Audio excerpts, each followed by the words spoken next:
É que eu tava vendo lá o podcast que você disse que muita gente, Aham. muitos desses entrevistadores, na hora que vão fazer uma coluna, algo do tipo, colocam que você é americana. Aham. Ah, não, não, não. Não, Já na aconteceu verdade é muito? por causa do nome, né? Uhum. Olha, cara, eu acho que hoje acontece menos, já aconteceu mais, assim, quando a gente estava começando. Hoje em dia, a maioria das pessoas, assim, conhece. Na verdade, o meu nome a galera já conhece. O que, às vezes o cara, quando não associa, por exemplo, o nome do livro, aí ele pode achar que é de um Uhum. autor estrangeiro e tal, mas a maioria dos livreiros, dos jornalistas, já estão conhecendo um pouco mais dessa galera da literatura nova que está surgindo aí, Afonso Solano, o André Bianco, quer dizer, tá surgindo não, o André Bianco já é de muito tempo, né? Natália Rebouças mesmo, e essa galera toda aí. Então o pessoal está conhecendo um pouquinho mais, hoje tá mais tranquilo. Uhum. Mas então aqui a primeira pergunta, do que se tratava o seu primeiro livro? O primeiro livro que você escreveu, não necessariamente um livro que tenha sido terminado ou publicado. O primeiro livro que eu escrevi, Hum. poxa, cara, você quer perguntar livro ou história?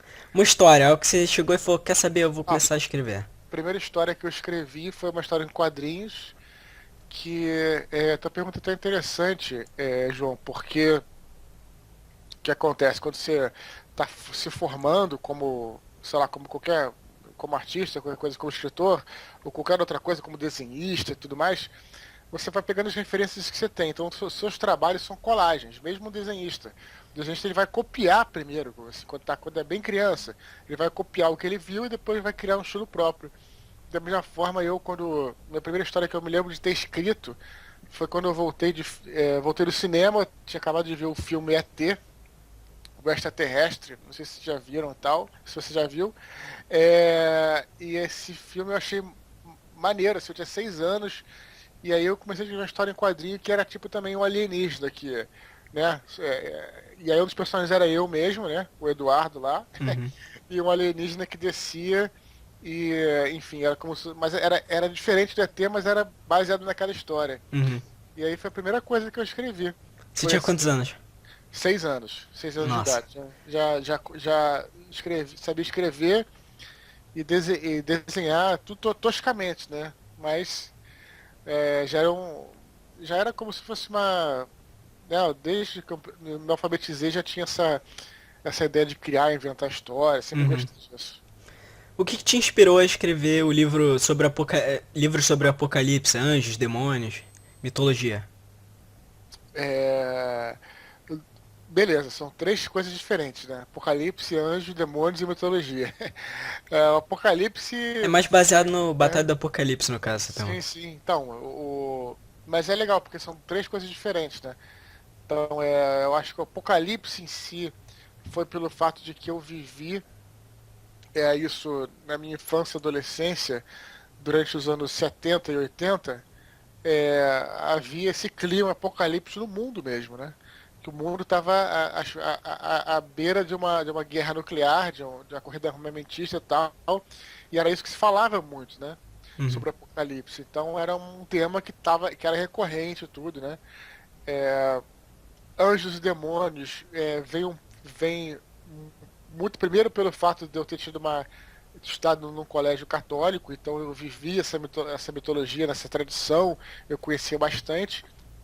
Depois eu vim conhecer os quadrinhos da Vertigo, com o Hellblazer, com o Sandman, com o Preacher, que eles trabalham nessas coisas de anjos e demônios, eu achei um barato e tal, e Uhum. depois um dos filmes, um filme chamado Anjos Rebeldes, que é um filme que eu adorei também, que falava sobre anjos e demônios e tal.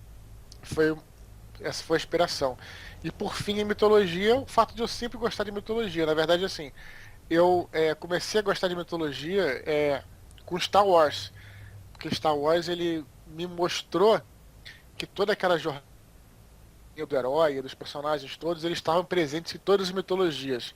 A partir do Star Wars eu comecei a enxergar, comecei a entender a tradição cristã e várias outras tradições, comecei a ficar fascinado em ver como é que todas elas levam ao mesmo lugar, né? Uhum. Então comecei a estudar mitologia, sempre gostei muito. E aí trouxe isso para essa primeira obra que eu acabei publicando, né? Que foi a Batalha do Apocalipse. Que foi também o best-seller, né? Sim, foi um best-seller na época e tal, e foi bem legal, foi até uma surpresa, né? Porque a gente achou que Uhum. fosse ser um livro que ia ficar dentro do público nerd e acabou indo além. Então foi uma grande surpresa pra gente, sim, cara. Pô, com certeza. Principalmente porque eu tenho uma história que no dia que você veio aqui pra minha cidade, em Niterói, Aham, você tava dando autógrafo. E quando eu peguei o seu autógrafo, eu tava com meu pai, eu saí.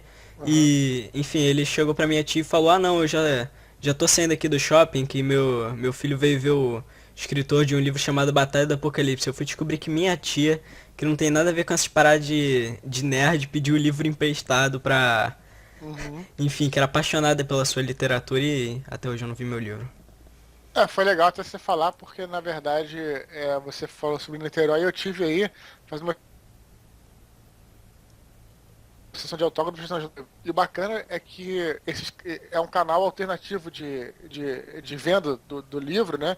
Então, é, você vê, a princípio você tem lá as livrarias, né, que vendem os livros e tal, e depois meus livros acabaram sendo vendidos em outros canais, assim, tipo, eles já tinham saído do público nerd, porque foi para livraria, já abrange todo mundo. Uhum. E aí, ainda mais quando os livros foram lançados nas lojas americanas, como você teve lá, no, supermercados e postos de gasolina, e principalmente na Avon, que é aquela vende cosméticos e livros também. Uhum. E meus livros estão na Avon também, quer dizer, e o público da Avon não tem nada a ver com nerd, né? É. Então acabou que foi uma surpresa ainda maior, porque os livros não só Batalha, né, como todos os Filhos do Éden, estão todos no catálogo da Avon, estão nas lojas americanas, estão em postos de gasolina, e aí você falou bem, acabou pegando um público que é diferente até do público de livraria, sabe? Então isso Uhum. é importante até falar, porque e prestigiar esses canais, por exemplo, a Avon, ela chega em lugares, porque é bacana, cara, porque pô, eu moro no Rio de Janeiro, você mora em Niterói, de repente um ouvinte mora numa cidade grande, mas existem cidades no Brasil onde você não tem uma livraria. E aí a Avon chega a esse lugar, esses lugares, esses rincões aí, ela tá lá. Então é bacana isso. Pô, com certeza, expande muito. E, mas enfim, quando você começou a Batalha do Apocalipse, você já pensava em fazer a trilogia do Éden? De onde é que veio a ideia? É assim, cara, eu não pensava, na verdade, quando eu estava escrevendo Batalha do Apocalipse, na verdade, assim, eu sou um cara que eu trabalho da seguinte forma, eu sou bem focado naquilo que eu estou fazendo no momento. Então assim, o meu objetivo ali era terminar aquela história da Batalha do Apocalipse. Aí quando eu terminei de escrever o livro, porque assim, quem já leu ou quem já pode ter uma noção do que eu estou falando.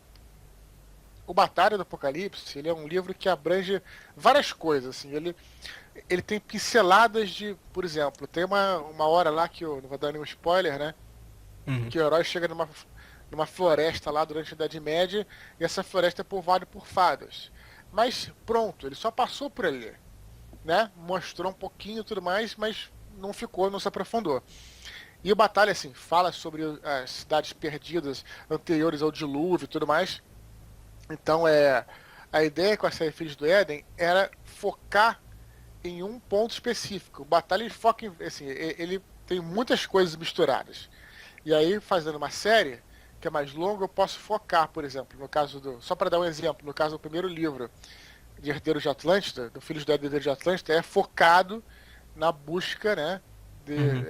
são os personagens buscando os remanescentes, dos últimos remanescentes dessa cidade perdida de Atlântida que está escondido. Então, eu foquei mais nisso. O segundo, mais nas guerras do século XX e tudo mais aí, eu pude focar. Então, depois que tinha essa matéria com a batalha, então eu comecei a fazer livros mais específicos, né? E eu falei, poxa, eu não vou colocar tudo num livro, vou fazer uma série, e essa é a série Filhos do Éden. Com certeza, você pegou aquele amontoado de ideia que você compressar no Batalha do Apocalipse e expandiu isso numa trilogia. Realmente. A minha ideia sempre foi assim, de sempre expandir o universo e nunca fechar. Então, muitas pessoas falaram, pô, você poderia escrever um livro sobre o Orion, tal, que é um dos personagens, sobre a Shamira e tal, é legal, mas se eu fazer isso, eu estaria fechando o universo, Uhum. focando num ponto que estava ali. Enquanto eu colocando coisas novas, expandindo, pegando, né? Eu tô fazendo o contrário, eu tô expandindo essa história. Então essa era a minha ideia.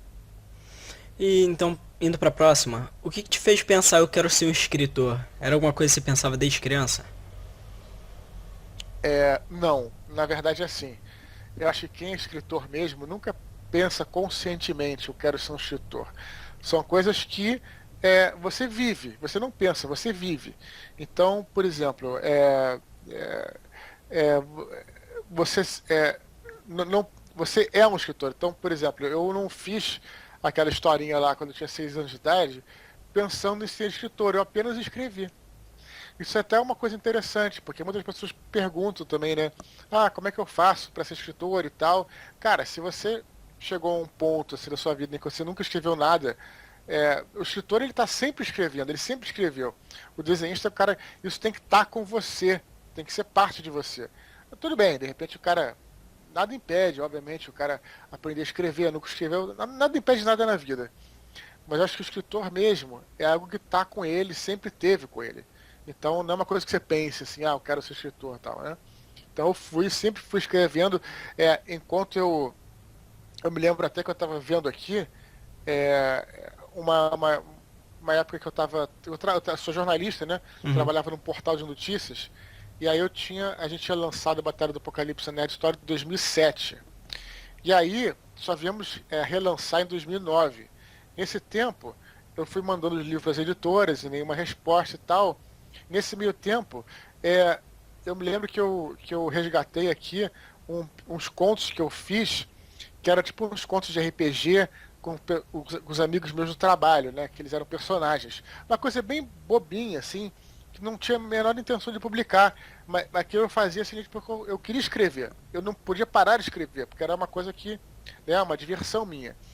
Então eu acho que o escritor é isso, cara. Mesmo o fato de publicar ou não, de ser lido ou não, o escritor ele escreve, né? Ele tá nele essa coisa de escrever. Uhum. Até a criatividade, o... enfim, como você falou, desde criança você sempre viveu esse mundo da escrita, desde os 6 anos. Mas, Isso então, aí. quem da sua família encorajou você a virar um escritor? Ou foram vários? A quem você agradece o sucesso?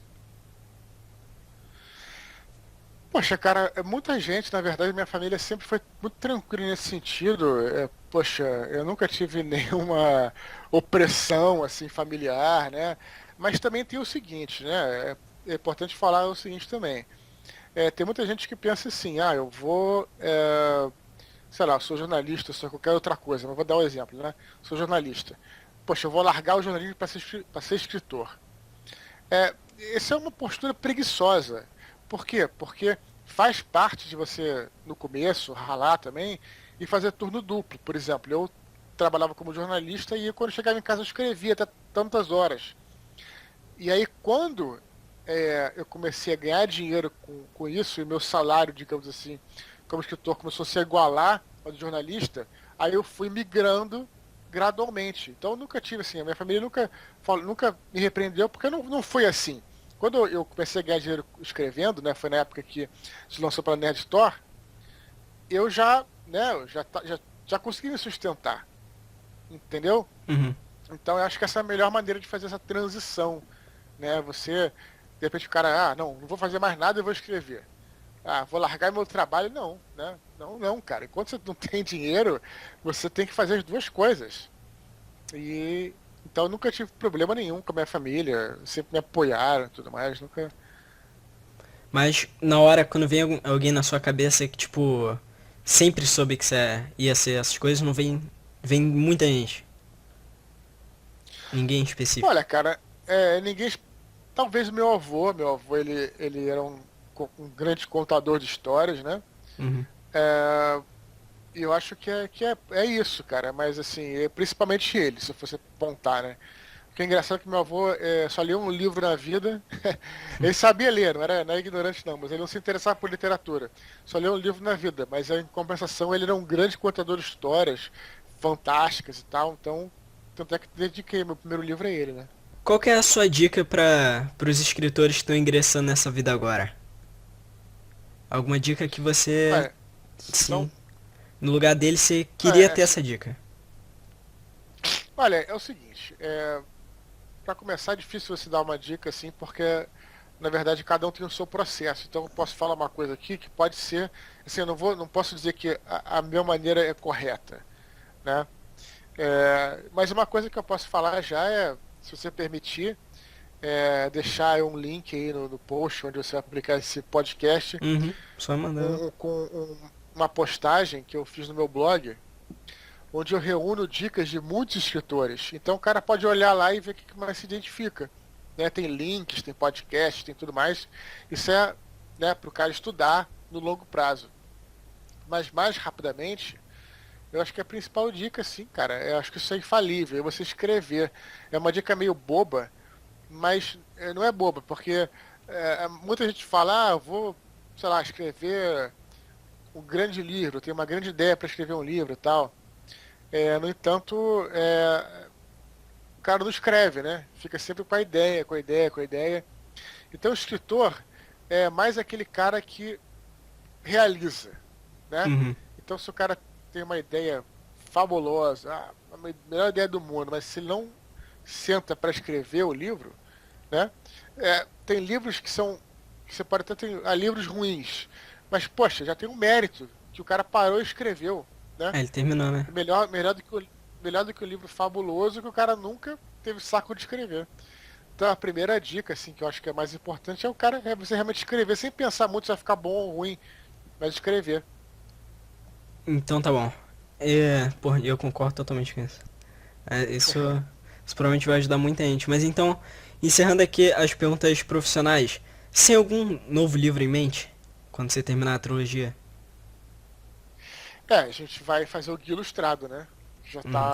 Já tá sendo feito, assim, na verdade, tô fazendo em parceria com um ilustrador, né? Que é o Andrés Ramos, que também fez o desenho da edição especial do Batalha do Apocalipse, os desenhos. Uhum. E ele tá fazendo já os desenhos desse guia ilustrado e eu vou mais pra frente fazer o texto e tal. Então essa né, é o nosso próximo projeto aí. Uhum. Então agora começando com as perguntas descontraídas aqui pra gente conhecer um pouco mais do Eduardo Spohr, o escritor internacional. Qual que é a Vamos sua lá. série de livros favorita? Vamos lá. Posso pensar ou tem que ser rápido? Pode pensar, tranquilo. É, Se olha, em cara, vez de. eu acho. Eu vou falar. Deixa eu ver. Tô olhando aqui pra cima, pra minha estante. Cara, eu gosto muito de Lovecraft, né? Eu não sei se isso é bem uma série, assim, né? Mas, cara, eu não sei se favorito, mas, Se quiser, você pode falar sei três. lá, Quando, posso quando eu não sei dizer citar, um, eu sempre digo três. posso citar o Bernard Cornwell, que foi um Crônicas de Arthur, né? Uhum. Que foi uma trilogia, né? Uma série de livros que eu adorei também. É, Poxa, mas outra série legal também, que sai um pouco assim fora da curva, né? É, Tem um escritor chamado James Clavell, que escreveu o principal livro dele, mais conhecido, é o Shogun. Um dos melhores livros que eu já li. Mas na verdade ele tem vários livros o pessoal chama de. Como é que é o nome? É Saga Oriental. Ele sempre faz livros. é, Fazia, né, ele é falecido, Uhum. no Oriente. Então, por exemplo, o Shogun se passa no Japão 1600. Aí tem o Taipan, que se passa na China em 1800 e pouco. E aí tem alguma coisa que liga esses livros, alguma coisa, uma pequena coisa que liga. Por exemplo, os próximos livros, né, é uma empresa de comércio que o Taipan criou na China lá em 1800 e pouco, e aí depois tem um livro que é em 1960, em Hong Kong, que tem essa mesma empresa. Então esse cara é, procurem por James Clavell. É um dos melhores escritores que eu conheço e vale a pena. Uhum. E qual que é o seu gênero favorito? Ah, até entrevista com o Vampiro também, esqueci de falar também, é uma Pô, série esse filme é bacana. sensacional, Pô, cara. aí você vai. É complicado, cara. Que minha memória é meio ruim, assim, eu vou olhando aqui pelo que eu tenho na minha estante, mas se eu for analisar, tem muita coisa aí. Eu ainda tô pra ler o livro, porque o filme, ele dá aquela sensação que você fica tipo, ué, acabou? O, o livro com Uhum. certeza deve se aprofundar muito mais em tudo. Mas, qual que é o seu gênero favorito? Seja em livro, filme, série? Gênero tipo fantasia, suspense? Olha, cara, não tenho, assim. Tipo, realmente eu vou pelo filme mesmo, sabe? Uhum. É, pô, cara, tem livros assim, filmes excelentes, sei lá, de drama. Pô, assim, acho que você não pode ter preconceito assim. Eu gosto de obras boas. Boas aí, obviamente, cada um tem a sua definição, né? Então, mas assim, sei lá, de repente um filme de ação pode ser bom, ou um filme de drama, de comédia e tal. Então, cara, não tem nenhum, eu não tenho mesmo, assim, nenhum gênero que eu prefiro. Pra mim vai pelo filme mesmo, sabe? Uhum. Então tá, o Eduardo ele assiste House of Cards, Mad Men, Marco Polo, Better Call Saul, Downton Abbey, Vikings, Sherlock, The Walking Dead e True Detective. Eu vi isso tudo no seu post do Facebook, então eu dei uma linda Ó, ó, tá pesquisada. bom, você tá bem de pesquisa, hein, cara? Tá melhor que muito jornalista. Posso te Mas, garantir isso. de todas as séries que você já assistiu, qual é a série que você sente mais falta, tirando Breaking Bad? Que mais o quê? Que você sente mais falta, que você queria, assim, voltar pra época que você assistia essa série? Então, muitas estão rolando ainda, né? Então, não é Uhum. nem dessas que você falou, É, né? então, tirando Então, essas, Lost, é, ou seja qual for. é, você diz assim, que estão rolando ou que já acabaram? Já Essa é a acabaram e pergunta. você sente falta. Cara, eu vou te falar. É uma série que vai acabar daqui a 2 episódios, que já quebrei as regras, né? Te enrolei. Que é a Mad Men. É uma série que, cara, assim, por que que eu vou te falar isso? Na verdade, assim, é complicado. Por exemplo, já tô me corrigindo aqui. O Battlestar Galactica também, uma série que eu adorei, cara, quando eu vi. Mas o Mad Men, nesse momento, assim, que eu vou te dizer, no futuro, se você fizesse essa pergunta ou no passado, eu te responderia outra coisa. Mas nesse momento o Madman, ele veio junto, né, ele me ensinou muito a escrever, porque eu sou escritor, assim, meus livros têm muita ação, tem muita porradaria, tem muita aventura e tal. Então eu sempre tive, assim, essa coisa de que para criar tensão é necessário ter um perigo, um terror, uma coisa assim. E aí, de repente, teve 2 séries que apareceram que me ensinaram que não, que é o Dalton Abbey e o Madman, que são séries que não tem um soco na temporada inteira, mas você fica tenso, cara, o negócio você fica colado na televisão assistindo. E isso é uma coisa que veio complementar, eu acho, como escritor, assim, o House of Cards também. Então, quer dizer, são séries dramáticas, né? Uhum. Eu acho que eu quero trazer isso para dentro da. Você vai sempre incorporando coisas, né? Eu acho que sempre faltou um pouco isso nas minhas histórias, né? Sei lá, para criar tensão tem que ter uma coisa para destruir o mundo. Não, pode ser uma coisa muito simples. Então Aí eu enfim, é o que eu tenho a dizer, assim. Dei uma enrolada, mas acho que respondi legal. Então, Mad Men ou Battlestar Galactica? Ah, pô, talvez se é o que eu tô te falando. De Uhum, repente, num outro momento eu responderia outra coisa, né? com Mas certeza. sei lá.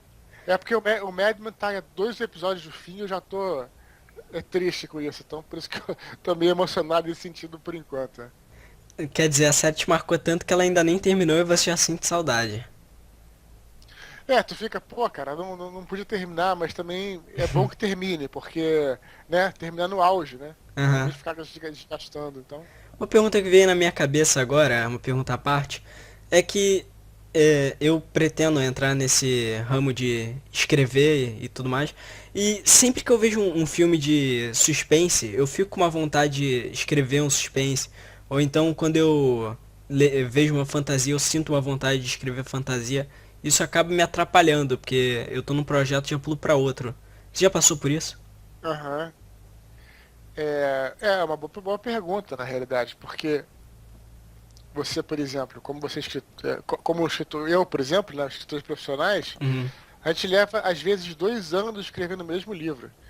E, e aí você vai me perguntar, poxa, mas como é que eu mantenho o foco, né? Isso você vai aprendendo na medida que você trabalha aquilo profissionalmente. Então, é, você trabalha no livro todo santo dia. Então, aquilo faz parte acaba fazendo parte da sua rotina, né? Então, assim, até uma outra dica que não é nem minha, eu acho que, eu não sei quem foi que falou isso, mas um escritor famosão aí, tem que escrever todo dia, tudo bem. Beleza, descansa o fim de semana, mas você tem que ter uma rotina no escritor profissional de escrever todo dia, porque você vai ter contato com a obra. Se você escrever, sei lá, só os sábados, pô, escrevi sábado, no próximo sábado eu vou escrever. Eu já esqueci o que eu falei, né? Durante a semana eu já vi outras coisas, já fiquei empolgado com outras coisas. Então essa coisa se resolve dessa forma. Você está sempre em contato com aquela história, né? Você está vivendo aquilo. Uhum. Então meio que você não se perde tanto, assim, né? Saquei. Isso pode me ajudar muito. E também pessoas impulsivas que nem eu. Mas, pulando pra próxima, se você pudesse voltar no tempo e reassistir um filme, qual seria? Assistir Império pela primeira vez. Contra-Ataca. Star Wars e Império Império Contra-Ataca. Contra-Ataque. Sem dúvida, cara, sem dúvida. É, Poxa, eu vi esse filme no cinema e era também, não só o filme, mas era uma outra época. Uma outra época em que não tinha internet, uma época em que você entrava no cinema sem saber que o Vader era pai do Luke. E aí quando Uhum. você tinha aquela. Era outros tempos. Então e foi o primeiro filme que eu vi com meu pai na época. Eu era bem criancinha e tudo mais, então esse filme tem toda uma, né, além de ser o melhor filme do Star Wars pra mim, na minha visão, sabe? Uhum. E com certeza, pra mim uma das melhores sensações é você ver um filme e não saber do que se trata, o que vai acontecer, não ter nenhum spoiler. Pra mim, entrar num filme que se tem 0% de conhecimento é a melhor coisa. Você se surpreende, né? Quando o Uhum. filme é bom também, né? Se for Com ruim, certeza. Você se considera um nerd? E o que significa ser nerd pra você? é... Então, a gente costuma dizer que nerd é aquele cara que é interessado por um assunto específico e tal, né? Uhum. Então, dentro desse contexto, acho que somos todos nerds, né? Você também, e eu, e a galera do Jovem Nerd, todo mundo, né? Cada um tem um escopo específico, né? No próprio Jovem Nerd também. Enfim, sem dúvida, acho que muitas pessoas se descobriram nerds nesses últimos 10 anos, né? Quando é, obras que eram só nerds foram para a cultura pop, como por exemplo os quadrinhos, Senhor dos Anéis e tal. Então, muitas pessoas se descobriram nerds também. Uhum. Então agora partindo pro último quadro, vai ser o bate-bola jogo rápido. Que eu vou falar Vamos alguma tentar, coisa. vamos tentar. Eu sou meio burro com isso, mas Não, vamos lá. eu falo qualquer coisa e tipo. Eu Aham, falo. Eu falo porta, se fala batata. Primeira coisa. Obviamente a ver tá com o bom, assunto. Então, começando tá aqui, bom. a bom. Babilônia, Zumbis. carne, 2012. fim do mundo. Terceira Guerra Mundial. Já passou. Pensei que você ia falar necessária. Lucifer. Diabo, Dungeons and Dragons. uma grande diversão. Piadas. É descontração, Lovecraft. uma inspiração. O futuro. Hum, Expectativa. Oi? É que cortou rapidinho. Espe- expectativa. Ok. Apocalipse. É, uma inspiração também, fantasia, vou colocar assim, fantasia. Então tá, terminamos. Uma perguntinha extra antes. Quem é você no background do Jovem Nerd? É que Background os personagens do é, podcast estão todos ali. Mas eu nunca consegui identificar quem é o Eduardo Spor. é o Ablo, né? Que tá Diablo, né? Tá Não é Diablo? isso? Olha só, Deixa aí eu no ver vídeo aqui. vai estar um zoom. Deixa eu ver também. Pera aí, deixa eu ver se eu vou abrir aqui, pera aí. Eles chegam pra você e falam tipo, caramba, agora você tá no background lá, olha só você ali, Diablo. Na verdade foi o Android, né? Uhum. O Harold que fez. Olha, tá bem à esquerda. Extrema esquerda aí. O Ablon aí de armadura e tal. Beleza, então. Valeu, Edu.